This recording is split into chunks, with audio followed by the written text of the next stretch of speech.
اعوذ باللہ السمیع العلیم العظیم الحفیظ بوجہ الکریم والسلطان القدیم من الرجس الخبیث المخبث الشیطان اللعین الرجیم وقبیلہ ونفخہ ونفسہ وہمزہ۔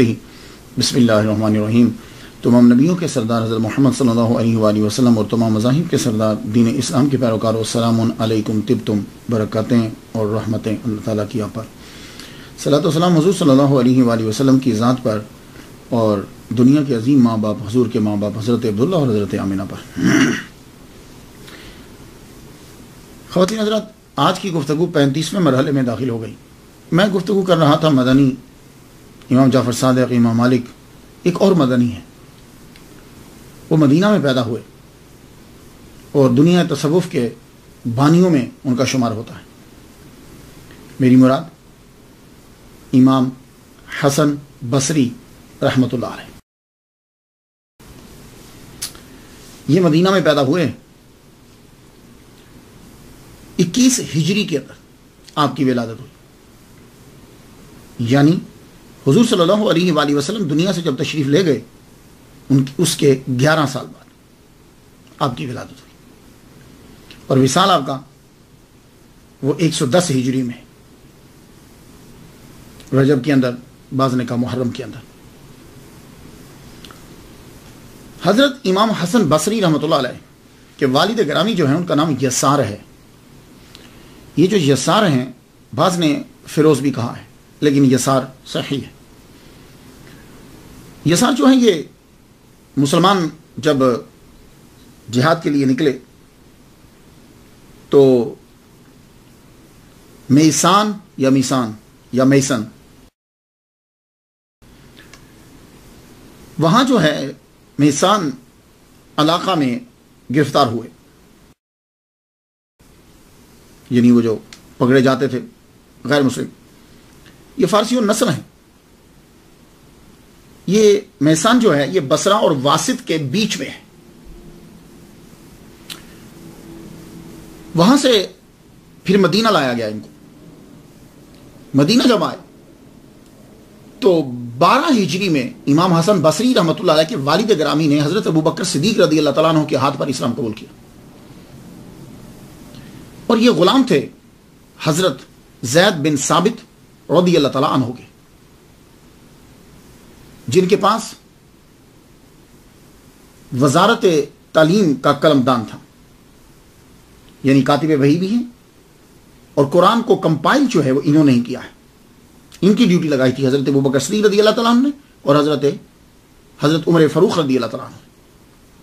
تو وزارت تعلیم کا قلمدان جو تھا وہ ان کے پاس تھا۔ تو امام حسن بصری رحمۃ اللہ کے والد گرامی زید بن ثابت رضی اللہ تعالیٰ عنہ کے غلام، اور امام حسن بصری رحمۃ اللہ علیہ کی والدہ محترمہ خیرہ، یہ کنیز تھی ام سلمہ رضی اللہ تعالیٰ عنہ کی۔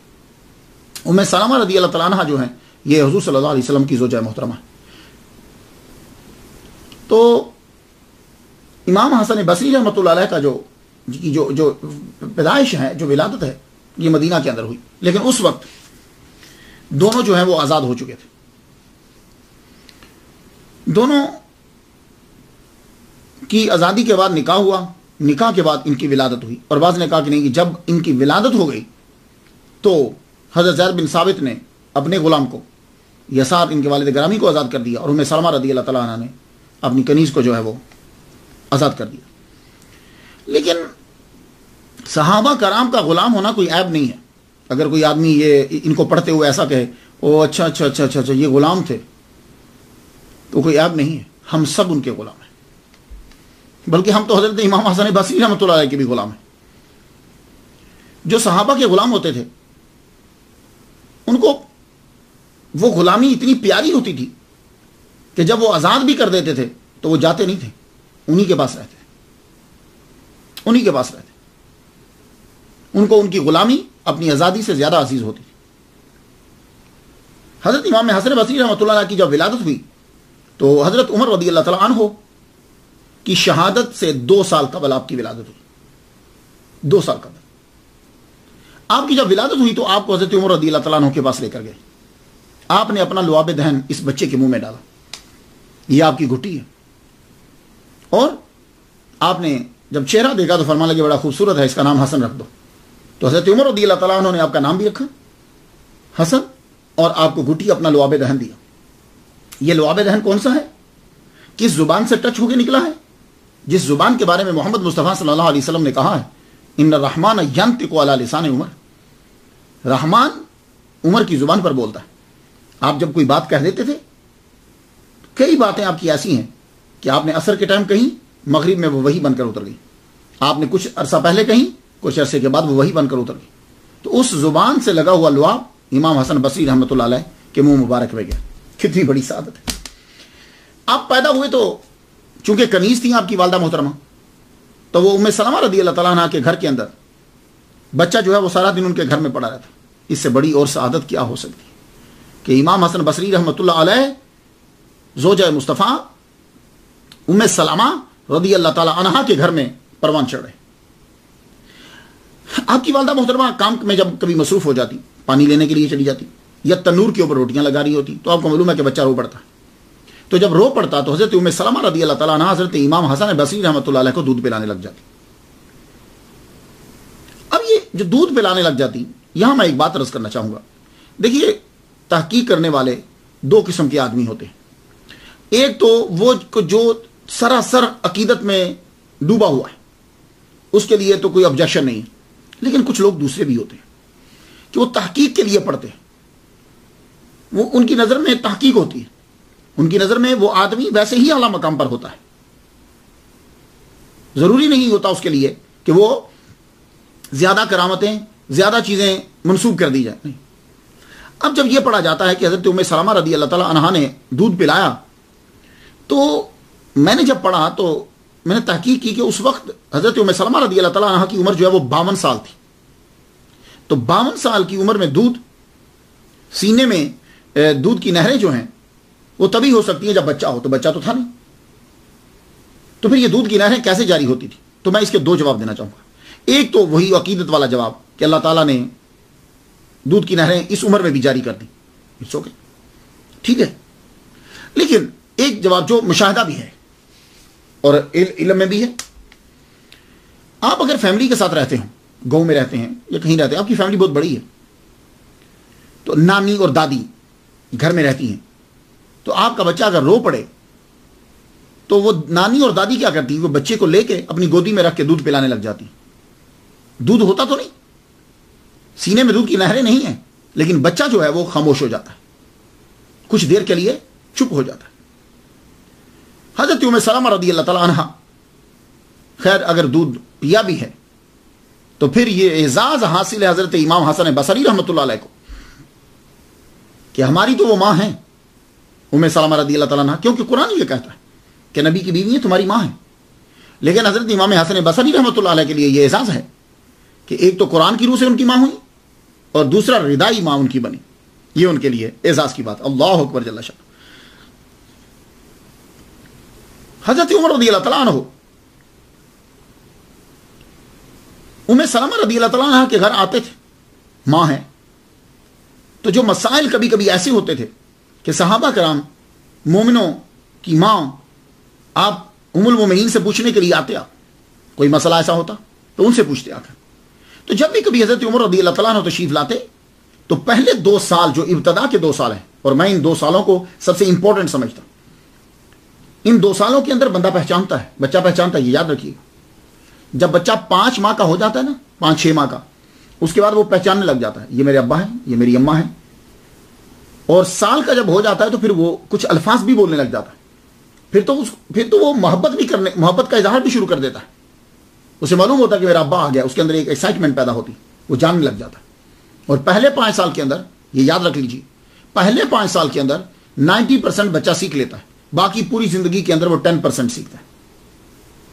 اس لیے ہمارے ہاں شروع سے تعلیم شروع ہو جاتی، ادھر بچہ پیدا ہوا، کان میں اذان دے دی، مولوی صاحب آ کے، استاد آ کے پڑھانا شروع کر دیتا۔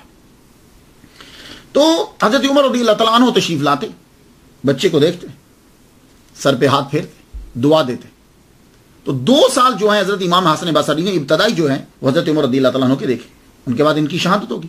شہادت کے بعد حضرت عثمان غنی رضی اللہ تعالیٰ عنہ جو ہیں وہ اقتدار پہ جب بیٹھے، خلافت آپ نے سنبھالی، اب آپ کی عمر شروع ہو گئی 3 سال سے لے کے آگے تک چلتے جائیے۔